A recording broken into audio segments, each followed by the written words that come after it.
আমার সরকার মা মাটি মানুষের সরকার বলে গর্বের সঙ্গে দাবি করতেন তৃণমূল কংগ্রেস নেত্রী মুখ্যমন্ত্রী মমতা ব্যানার্জি। সন্দেশখালিতে সামনে উঠে এসেছে মা মাটি মানুষ সকলেই আজ আক্রান্ত। সন্দেশখালির মহিলারা যেভাবে পীড়নের অভিযোগ করছেন, যার মধ্যে যৌন নিগ্রহ রয়েছে, তাতে বোঝা যাচ্ছে পশ্চিমবাংলার বাংলার মা আজ আর তার ঘরে নিরাপদ নয়। বিশেষ করে তার স্বামীকে যখন কাজের জন্য আবশ্যিকভাবে রাজ্য ছেড়ে বাইরে যেতে হচ্ছে পরিযায়ী শ্রমিক হিসেবে। মাটির সঙ্গে বাংলার রাজনীতির যোগ বহুদিনের। তেভাগা আন্দোলন, নকশালবাড়ি থেকে শুরু হওয়া নকশাল আন্দোলন, পরবর্তীকালে সিঙ্গুর, নন্দীগ্রাম, মাটি, চাষের জমি, তাকে কেন্দ্র করে আবর্তিত হয়েছে বাংলার রাজনীতি। সন্দেশখালিতে দেখা গেছে সেই মাটি, জমি বলতে এখানে অবশ্য শুধু চাষের জমি নয়, মাছ ভেরিও বটে, পুকুরও বটে, যেখানে মাছ চাষ হয় তাও বটে। সেই জমি বেদখল হয়ে গিয়েছে বছরের পর বছর ধরে। এ কি প্রশাসনের জানা ছিল না? জানার কোনো অবকাশ ছিল না? বহু বছর আগে প্রতীচি ট্রাস্টের সমীক্ষায় হুবহু ওই সন্দেশখালি অঞ্চলের নানা অঞ্চল জুড়ে সমীক্ষা করা হয়েছিল পশ্চিমবঙ্গে আদিবাসী মানুষজন কীভাবে আছেন তা জানার জন্য। প্রতীচি ট্রাস্টের ওই সমীক্ষায় উঠে এসেছিল কিভাবে ওই অঞ্চলে জমি হাত বদল হচ্ছে, জোর করে জমি কেড়ে নেওয়া হচ্ছে। সমীক্ষকরা, অ্যাকাডেমিশিয়ানরা, কলকাতা থেকে যাওয়া পর্যবেক্ষকরা যা খুঁজে পেয়েছেন তা এলাকার শাসক দল, প্রশাসন, জমি সংক্রান্ত দপ্তর, তাদের যা কর্তা ব্যক্তি যারা ছিলেন তারা কেউ জানতেন না, কেউ টের পাননি। মিথ্যা কথা, হতে পারে না। জানতেন, কর্তা ব্যক্তিরা সকলেই জানতেন, শাসক দলের হর্তাকর্তারা জানতেন, বিরোধী দলের নেতারাও জানতেন। 2016 পর্যন্ত সন্দেশখালির যিনি বিধায়ক ছিলেন তিনি বিধানসভায় একাধিকবার বলেছেন, 2012 সাল থেকে বলেছেন কিভাবে জোর করে বর্গাদারদের জমি দখল করা হয়েছে। নাম উল্লেখ করে, জমির দাগ নম্বর উল্লেখ করে তিনি বলেছেন। অ্যাসেম্বলির রেকর্ডে সে সমস্ত রয়েছে, বিধানসভার রেকর্ডে রয়েছে। সকলেই জানতেন।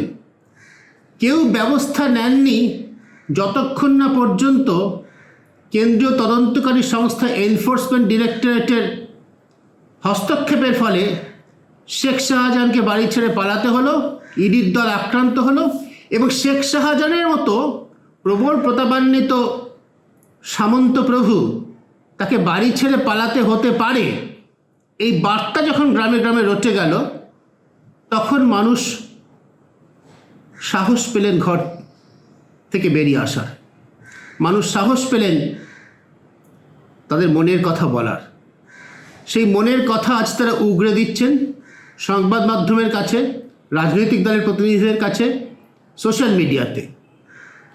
তাতে যে তথ্য বেরিয়ে আসছে তার থেকে পরিষ্কার বোঝা যাচ্ছে মা মাটি মানুষ সন্দেশখালিতে আক্রান্ত। প্রাক্তন জনপ্রতিনিধি এমএলএ নিরাপদ সর্দার, তার গ্রেপ্তার প্রসঙ্গে হাইকোর্ট যা বলেছে, কি বলেছে হাইকোর্ট বলেছে যে যেদিন তাকে গ্রেপ্তার করা হলো তার পরদিন তার নামে লিখিত অভিযোগ জমা পড়েছে। পদ্ধতিটা হলো পুলিশের কাছে গিয়ে আপনি অভিযোগ করবেন আমার নামে, পুলিশ তদন্ত করবে, তদন্ত করে দেখবে যে সেটা ঠিক কিনা, তারপর আমাকে গ্রেপ্তার করবে। ধরে নিলাম তদন্তের প্রক্রিয়াটা বাদই দিলাম, ধরে নিলাম আপনি পুলিশের কাছে অভিযোগ করলেন, পুলিশ সঙ্গে সঙ্গে আমাকে গ্রেপ্তার করলো, তাহলে তো সেই দিন গ্রেপ্তার করতে হয়। আপনি সোমবার দিন বেলা 3টেতে পুলিশ আমাকে গ্রেপ্তার করলো, অন্তত সোমবার দিন বেলা 2:45-র সময় তো অভিযোগটা দায়ের হতে হয় পুলিশের কাছে। এক্ষেত্রে দেখা যাচ্ছে অভিযোগ দায়ের হচ্ছে মঙ্গলবার।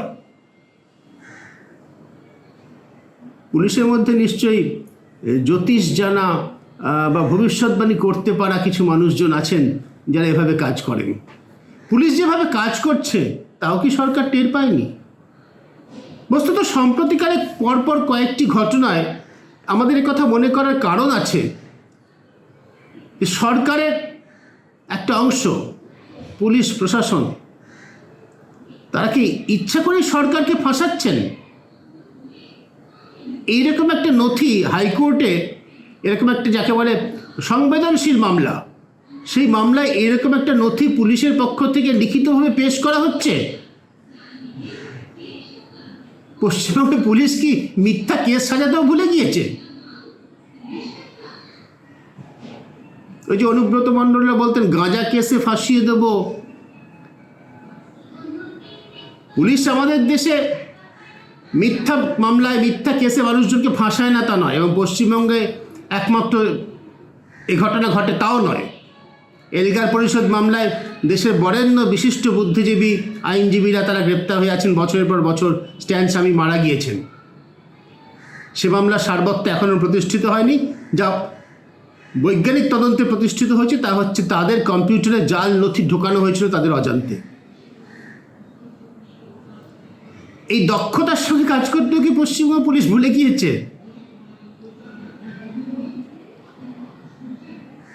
তাছাড়া কিছুদিন আগে বলবো না, এই অতি সম্প্রতি আমরা যেটা দেখলাম,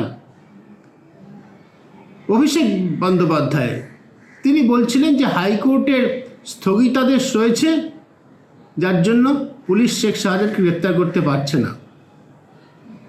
পরদিন কলকাতা হাইকোর্টের প্রধান বিচারপতি পরিষ্কার করে দিলেন, ক্ল্যারিফিকেশন দিলেন যে না, এরকম কোনো স্থগিতাদেশ নেই। লিখিত অর্ডারে কি আছে যে সিট গঠনের যে নির্দেশ দিয়েছিলেন হাইকোর্টের সিঙ্গেল বেঞ্চের বিচারপতি, সেটা প্রধান বিচারপতি স্থগিত করছেন এবং বলছেন যে রাজ্য পুলিশ যে মামলা দায়ের করেছিল সেটাও স্থগিত থাকবে। রাজ্য পুলিশ তো শাহজাহানের বিরুদ্ধে কোনো মামলা ওই ঘটনায় দায়ের করেনি। রাজ্য পুলিশ মামলা দায়ের করেছিল ইডি অফিসারদের বিরুদ্ধে।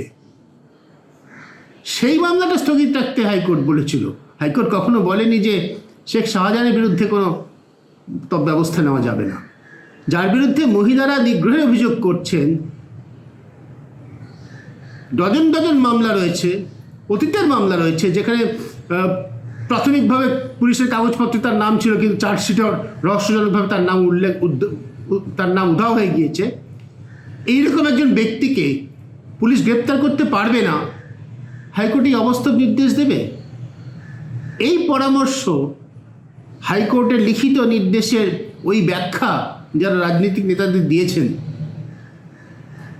তারা কি সত্যি সত্যি পশ্চিমবঙ্গ সরকারের শুভাকাঙ্ক্ষী?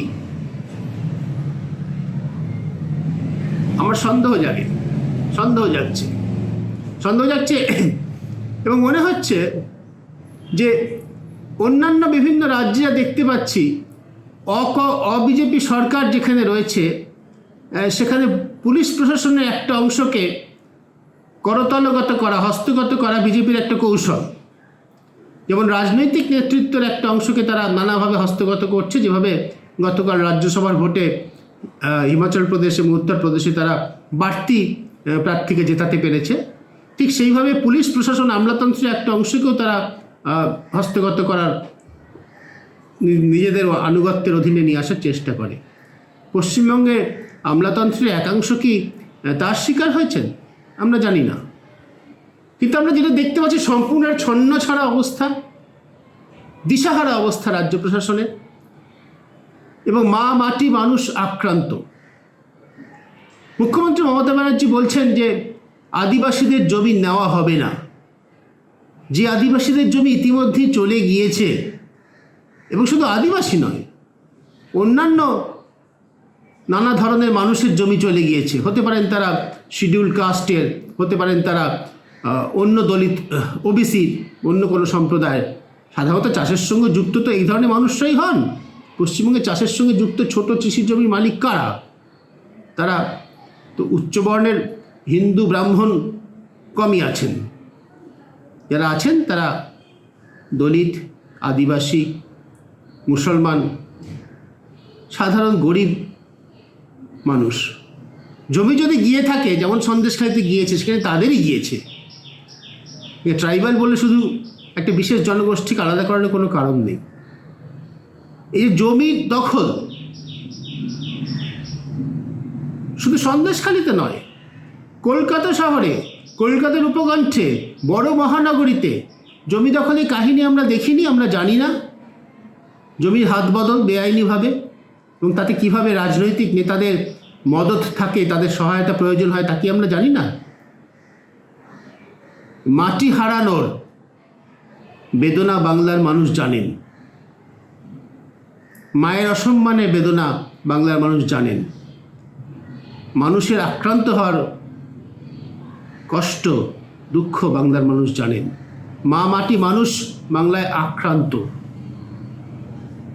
এর প্রতিকার কবে কিভাবে হবে আমরা জানি না, কিন্তু কুশাসনের একটা অবিশ্বাস্য নিম্নতায় আজকে পশ্চিমবঙ্গের প্রশাসন, পুলিশ প্রশাসন চলে এসেছে। এ বিষয়ে কোনো সন্দেহ নেই, এ বিষয়ে কোনো সন্দেহ নেই যে এই ভয়ঙ্কর অবস্থা থেকে বেরিয়ে আসার জন্য, পুলিশ প্রশাসনের উপর মানুষের আস্থা ফেরানোর জন্য অনেক কিছু করা দরকার। আমি আগেও বারবার বলেছি, আজও বলছি, ব্যক্তিগতভাবে এখনও মুখ্যমন্ত্রী মমতা ব্যানার্জির উপর মানুষের, বিশেষ করে মহিলাদের একটা বড় অংশের আস্থা আছে, কোনো সন্দেহ নেই। সন্দেশখালিতেও তারা বলছেন দিদিকে গিয়ে বলো, দিদি বলতে অবশ্যই মমতা ব্যানার্জি। কিন্তু তার নেতৃত্বে যে প্রশাসন চলছে, যে সরকার চলছে, তার দায় তো মুখ্যমন্ত্রী এড়াতে পারেন না।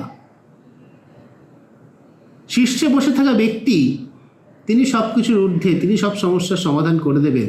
আর তার সঙ্গে যে বিরাট প্রশাসন যন্ত্রটা চলছে, সেটা সম্পূর্ণ অপদার্থ, দুর্নীতিগ্রস্ত, অচল, বিশ্বাসযোগ্যতা হারানো। এ তো চলতে পারে না। বাংলার মানুষের অভিজ্ঞতা আজকে তাই। এর থেকে কবে বাংলার মানুষ মুক্তি পাবেন আমরা জানি না, কিন্তু মুক্তি পাওয়া প্রয়োজন, একথা নিঃসন্দেহে জোরের সঙ্গে বলা যায়।